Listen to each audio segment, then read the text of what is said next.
Class 11 এর একটা important topic হলো সেট থিওরি। সেট থিওরি তোমরা এর আগের একটা ক্লাসে set theory related, set theory definition, set theory কি এবং সেট থিওরি লেখার পদ্ধতিগুলো অলরেডি শিখিয়ে দিয়েছি। তো আজকে আমরা সেট থিওরি রিলেটেড আরো কিছু ইম্পর্টেন্ট জিনিস শিখব। আজকে এই ভিডিওতে শিখবো আমরা সেট থিওরি রিলেটেড আরো কিছু ইম্পর্টেন্ট জিনিস, যার মধ্যে একটা হলো সাবসেট। সাবসেট কি? সাবসেট বলতে আমরা কি বুঝি? ধরো কোন একটা সেট আছে এ, আর একটা সেট আছে বি, এ একটা সেট এবং বি একটা সেট।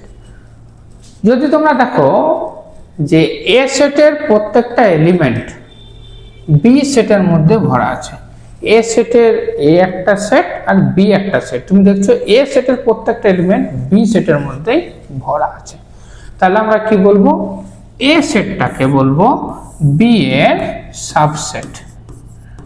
সাবসেট বা উপসেট, বাংলায় বলে উপসেট। তাহলে উপসেট বলতে কি বুঝি না, ছোট সেট যার এলিমেন্টগুলো আরেকটা কোনো সেটের মধ্যে ভরা আছে, তাহলে সেই ছোট সেটটাকে বলবো উপসেট। এবং যে বড় সেট যার মধ্যে এর এলিমেন্টগুলো ভরা আছে, সেই সেটটাকে বলবো সুপার সেট।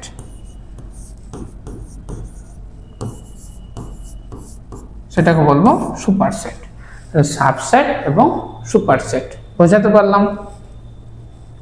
সাবসেটকে আবার দু ভাগে ভাগ করা যায়, একটা বললো ইকুয়াল সেট, একটা বলে ইকুয়াল সেট, আর একটাকে বলে proper subset. Proper subset, equal set আর প্রপার সাবসেট, এই দুটো বলতে আমরা কি বুঝি? ইকুয়াল সেট হলো এই এ সেটের এলিমেন্ট আর বি সেটের এলিমেন্ট যদি একই হয়ে যায়, সেক্ষেত্রে তো এ সেটের এলিমেন্ট বিতে আছে কিন্তু দুটো সেটই একই, বিতে কোনো এক্সট্রা এলিমেন্ট নেই। তো এক্সট্রা এলিমেন্ট যদি বিতে না থাকে, সেক্ষেত্রে এ এবং বি দুটো সেটকে আমরা বলবো ইকুয়াল সেট। কি বলবো? Equal set. কিন্তু যদি দেখো যে এ সেটের এলিমেন্ট বিতে আছে কিন্তু বিতে আরো এক্সট্রা এলিমেন্ট আছে, তাহলে সেক্ষেত্রে আমরা বলবো এটা হলো বি এর প্রপার সাবসেট। যেমন আমি যদি এক্সাম্পল দিই, ধরো এ ইকুয়াল টু 1 2 3 এবং বি ইকুয়াল টু আছে 1 2 3 4। এক্ষেত্রে দেখো এ এর প্রত্যেকটা এলিমেন্ট বিতে ভরা আছে কিন্তু বিতে আরো এক্সট্রা এলিমেন্ট আছে, এক্ষেত্রে তাহলে এ কে বলবো বি এর একটা কি সেট? এ সেটটা হলো একটা বি এর প্রপার সাবসেট। আশা করছি বোঝাতে পারবে প্রপার সাবসেট। সাবসেট কি দেখো, এরপরে আমরা দেখব union. Union of two set. Union of two set. Union বলতে আমরা কি বুঝি? ধরো এ আর বি দুটো সেট আছে, একটা সেট হলো এ, একটা সেট হলো বি। এ আর বি দুটো সেট আছে, আর ইউনিয়নকে আমরা ডিফাইন করি এইভাবে, ইউ লিখে। তো ইউনিয়ন বলতে আমরা কি বুঝি? যদি এ আর বি দুটো সেট হয়, তাহলে এ এর এলিমেন্টগুলো এবং বি এর এলিমেন্টগুলোকে যদি আমি এক জায়গায় লিখি এবং কি করব, কমন এলিমেন্ট যেগুলো রিপিটেশন আছে, যেগুলো এতেও আছে বিতেও আছে, সেগুলো যদি একবার করে লিখে নিই, ডবল ডবল করে যদি না লিখি, তাহলে পরে যে সেটটা পাবো সেটাকে বলবো ইউনিয়ন। অর্থাৎ এটাকে আমরা লিখবো এ ইউনিয়ন বি আকারে, এবং এর ডেফিনেশনটা কি? আমরা সেট বিল্ডার মেথডে যদি এর ডেফিনেশন দিই, তাহলে কি হবে? সেই সমস্ত x belongs to A union B, সেই সমস্ত এলিমেন্টগুলো আছে এ ইউনিয়ন বিতে, such that x belongs to A or x belongs to B। এইটা হলো আমার ইউনিয়নের ডেফিনেশন। হয় x a তে থাকবে, নয়তো x b তে থাকবে। ইউনিয়ন বি তে যে সমস্ত এলিমেন্টগুলো আছে তারা হয় এ তে থাকবে নাহলে বি তে থাকবে, কারো না কারোর মধ্যে থাকবেই এই ইউনিয়ন বি এর এলিমেন্টগুলো। বোঝাতে পারলাম? হয় এতে থাকবে নয়তো বিতে থাকবে, এক্সট্রা কোনো এলিমেন্ট থাকবে না। এ এবং বি এর এলিমেন্টগুলো ইউনিয়নে ভরা থাকবে, কিন্তু একটা কথা মনে রাখবে, রিপিটেশন করব না। যেমন ধরো আমরা এ একটা সেট নিলাম যেখানে আছে 1 আর 2 দুটো এলিমেন্ট, এবং বি একটা সেট নিলাম যেখানে আছে 2 আর 3। তাহলে এ ইউনিয়ন বি এটা বলতে বোঝায় এ এর এলিমেন্টগুলো লিখে নিলাম 1 আর 2, দেখো 2টা দুবার আছে তাহলে এইটাকে লিখবো না, তাহলে লিখলাম 3। তাহলে এ এর এলিমেন্টগুলো দেখো হয় এতে আছে নয়তো বিতে আছে, কারণ না কারোর মধ্যে আছে। তাহলে পরে যে সেটটা পাওয়া গেল সেটা হলো এ ইউনিয়ন বি, দুটো সেটের ইউনিয়ন। এবার আমরা দেখব intersection of two set. Intersection, দুটো সেটের ইন্টারসেকশন। এ আর বি দুটো সেট আছে, আর আমরা ইন্টারসেকশনকে ডিনোট করি এই চিহ্ন দিয়ে। বোঝা গেল? এবং ইন্টারসেকশনে থাকা এটা মানে হলো এতেও আছে এবং বিতেও আছে, এ এবং বি এর কমন এলিমেন্টগুলোকে নিয়ে যে সেটটা পাওয়া যায় সেই সেটটাকে বলি ইন্টারসেকশন। বোঝা গেছে? তাহলে এ ইন্টারসেকশন বি, এটা সেট বিল্ডার মেথডে যদি লিখি তাহলে কি হবে, সেই সমস্ত এক্স গুলো আছে এই ইন্টারসেকশন বি তে such that x belongs to a and x belongs to b। x K a তেও থাকতে হবে, b তেও থাকতে হবে, তাহলে পরে তারা ইন্টারসেকশনে থাকবে। এই যে এই চিহ্নটাকে বলে belongs to, এই চিহ্নটাকে বলি belongs to। তাহলে ইন্টারসেকশনে থাকা মানে এ এবং বি বোথ দুই জায়গাতে থাকা। তাহলে উদাহরণ দেখো, এ ইকুয়াল টু ধরলাম 1 2 3 এবং বি একটা সেট ধরলাম যার মধ্যে আছে 1 আর 2। তাহলে এ ইন্টারসেকশন বি, এখানে কি কি থাকবে, দুজনের কমন এলিমেন্টরা, মানে 1 থাকবে আর 2 থাকবে। এটা হলো আমার ইন্টারসেকশন। বোঝাতে পারলাম ইন্টারসেকশন জিনিসটা কি? ইন্টারসেকশন মানে কমন এলিমেন্ট। এবার দেখো নেক্সট, ডিফারেন্স।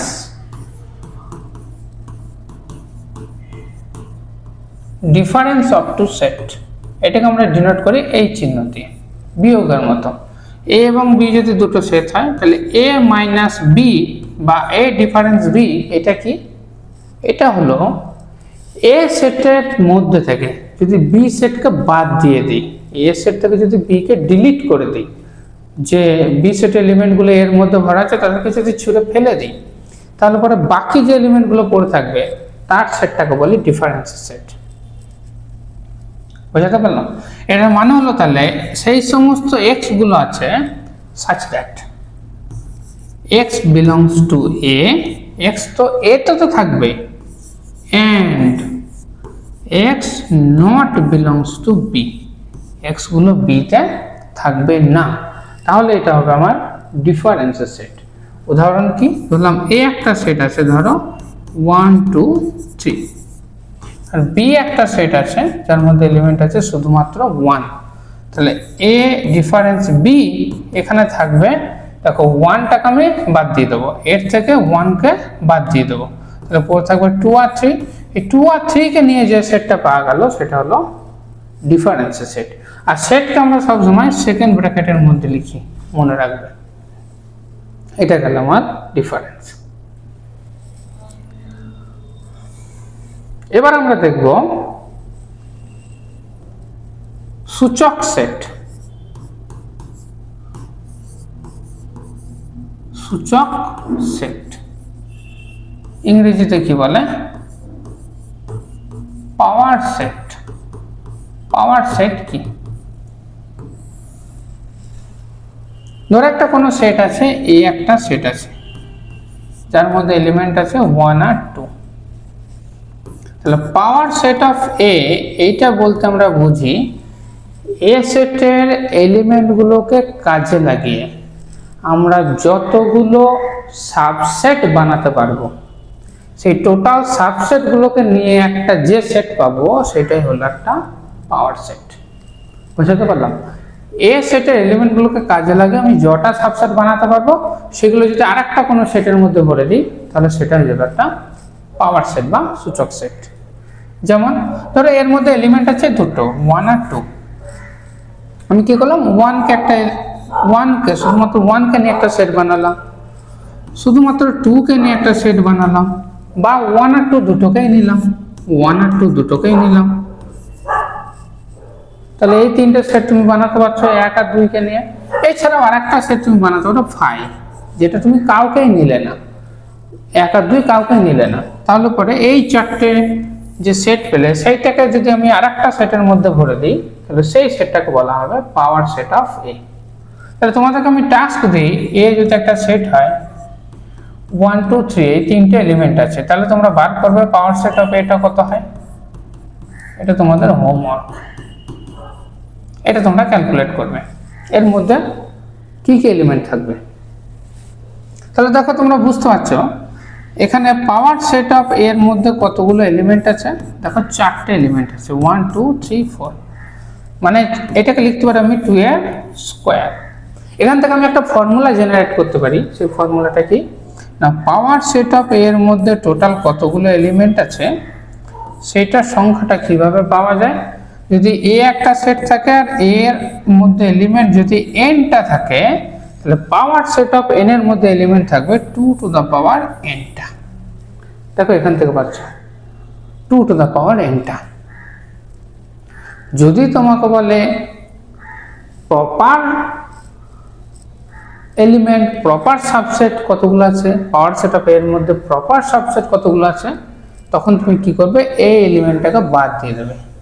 এটা দেখো প্রপার নয়, এটা হলো ইকুয়াল সেট, এর সাথে ইকুয়াল, এটা হলো ইকুয়াল সেট। তাহলে সেক্ষেত্রে তোমার কতগুলো প্রপার সাবসেট যদি বলে, তাহলে তুমি কি করবে 2 to the power n minus 1, এইটা হবে তখনকার তোমার ফর্মুলা। এই হলো টোটালটা সূচক সেটের ধারণা। এই রিলেটেড প্রবলেম কিন্তু এক্সামে আসে, তো এই ফর্মুলা দুটোকে একটু মনে রাখো। এই রিলেটেড প্রবলেম কিন্তু তোমাদের এক্সামে আসবে। নেক্সট একটা সেট নিয়ে আমরা জেনে নেব, সেটা কি না, সেটাকে বলে complimentary set. Complimentary set, complimentary set কি, এটা খুবই সহজ। 1 মিনিট। ইউ একটা সেট আছে যেটাকে বলি ইউনিভার্সাল সেট, একটা বড় সড়ো কোনো সেট আছে ইউ, ঠিক আছে। তো ইউ সেটের যদি কোনো ছোট সেট নিই এ, ইউ সেটের থেকে ছোট, এবং ইউ এর মধ্যে এর এলিমেন্টগুলো ভরা আছে, তাহলে ইউ থেকে এর এলিমেন্টগুলো যদি বাদ দিয়ে দিই, তাহলে যেটা পড়ে থাকবে সেটাকে আমরা বলি কমপ্লিমেন্টারি অফ এ, অর্থাৎ এ সেটের কমপ্লিমেন্টারি সেট। এ কমপ্লিমেন্ট, এটাকে ডিনোট করা হয় এ কমপ্লিমেন্ট দিয়ে। এটা হলো আমাদের কমপ্লিমেন্টারি সেট। তো এই সেটের এই ইনফরমেশনগুলো সেট রিলেটেড, এগুলো কিন্তু ইম্পর্টেন্ট ক্লাস 11-এর জন্য। তো এগুলো একটু দেখে নেবে সুন্দর করে। আমরা নেক্সট ভিডিওতে এই রিলেটেড প্রবলেম সলভ করব।